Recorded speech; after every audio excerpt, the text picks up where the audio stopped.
So to start out this note video, I want to review some vocab that maybe some of you are familiar with but don't actually know what it means.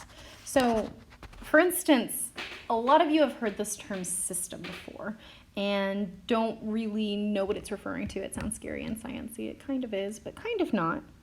So before we get into definitions of that, I want to talk about this idea of the universe. You have all heard this term before, usually referring to space, and it does. But in science, when we talk about the universe, we're talking about everything we know to be in existence. And so a system is something we are focusing on. When we are doing a physics problem, we rarely focus on everything that exists ever. We are usually focused on one person or one object that's moving. So that will comprise the system. The system is just the one part of the universe we are focusing on, and the surroundings are everything outside of that system, so everything else. I love this equation that's up here, and I love this illustration. A system plus its surroundings make up the entire universe. And then this illustration is a really great representation of what all of those definitions are.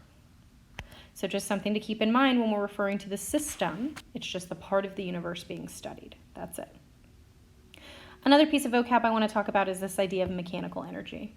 We are going to talk about total energy that exists within the universe, and we are also going to talk about mechanical energy.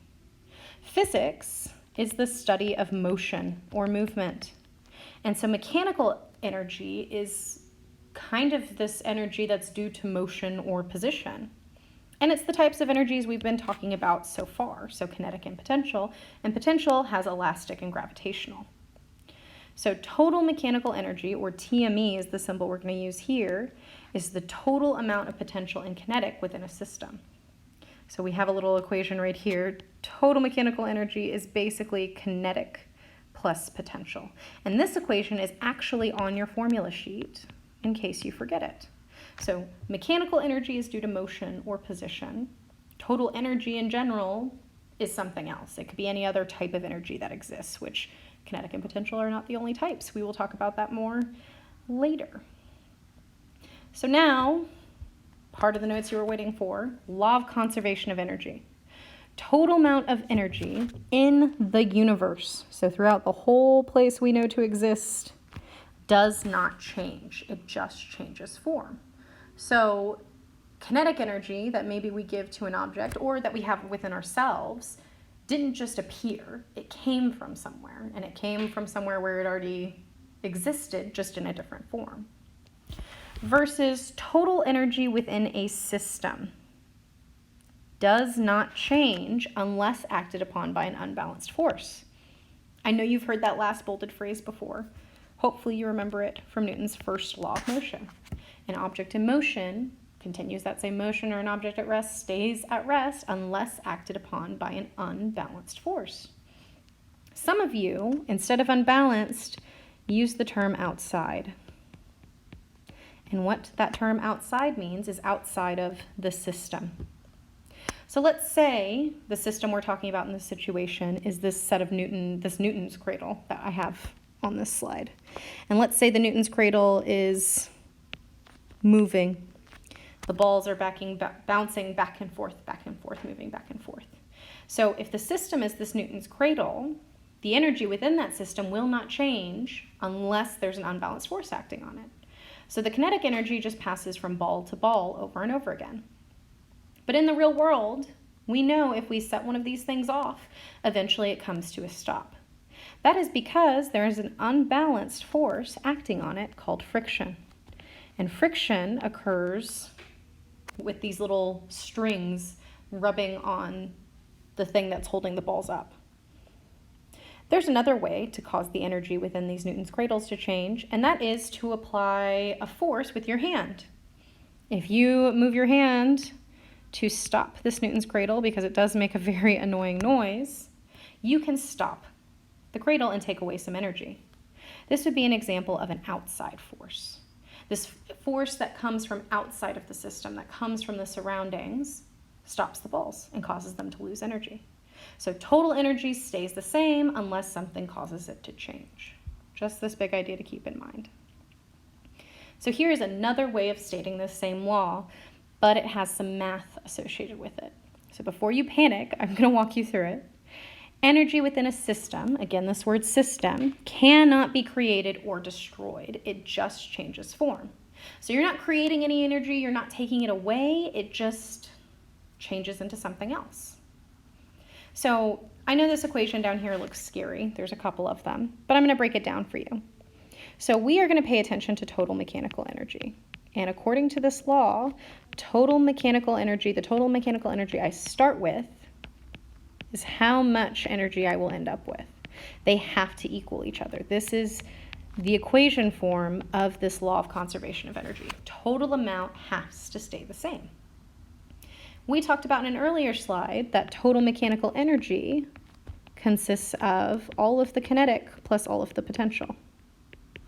Technically, this equation includes gravitational potential and elastic. But I'm going to tell you right now, for the math, we're not going to have any examples with elastic in it. So you can just focus on gravitational potential energy, which that's all they did with these equations. Total mechanical energy consists of kinetic plus potential, and then each of these little equations are the little equations for kinetic and gravitational potential. That's it. This looks like a scary equation, but most of the time we can simplify it and we can make it simpler. Not all of the time, but most of the time. So before we do any math, I want to finish hammering in these concepts, and we're going to do so by watching this little graphic. We have a guy going through a roller coaster.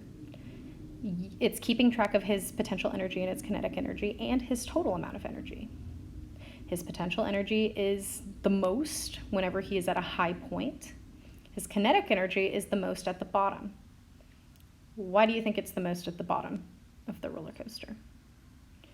A lot of you would say that's because he's moving the fastest there, and that's absolutely true. He has the most gravitational when he's at the top. But what do you know happens to an object as it falls?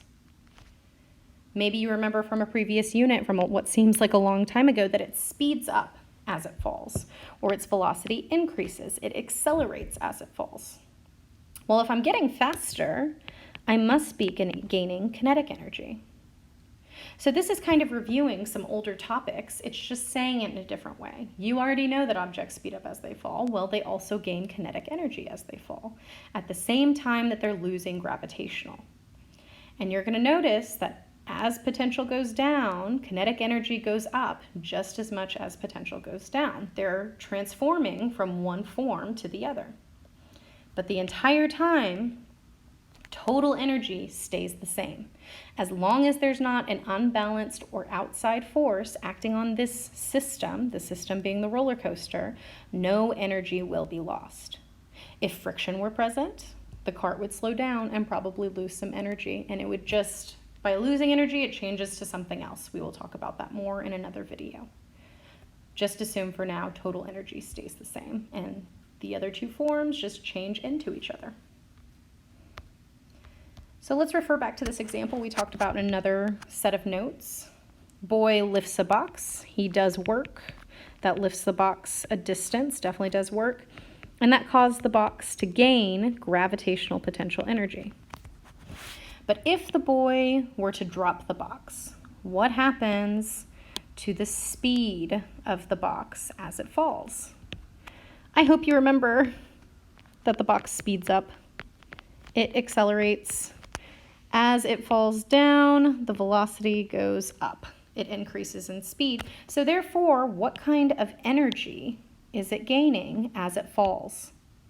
Well, it's gaining kinetic. Super easy. But where is this energy coming from? If you can't answer that question, let's answer the next question. What kind of energy is it losing as it falls? It's losing gravitational potential. So where is this energy coming from?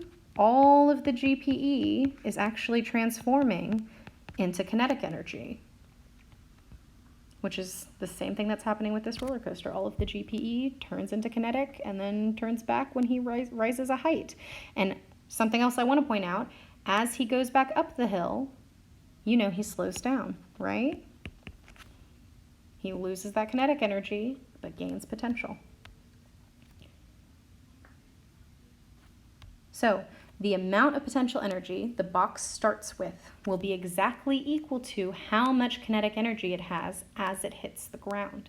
This is that idea of conservation of energy. The only type of energy it starts with is GPE. So let's say it has 100 joules of GPE. As it falls, all of this transforms into kinetic energy, so you will have the same amount at the bottom. The only type of energy it has is kinetic. So all of that GPE transforms into kinetic energy. Something else I want to mention is that change in energy, right? This is a change in energy. What causes all changes in energy? That's this idea of work. So what force is doing work to change this energy from gravitational to kinetic? Let's look back at our example. What force is pulling it down? That would be the force of gravity. Is pulling it in the downwards direction. So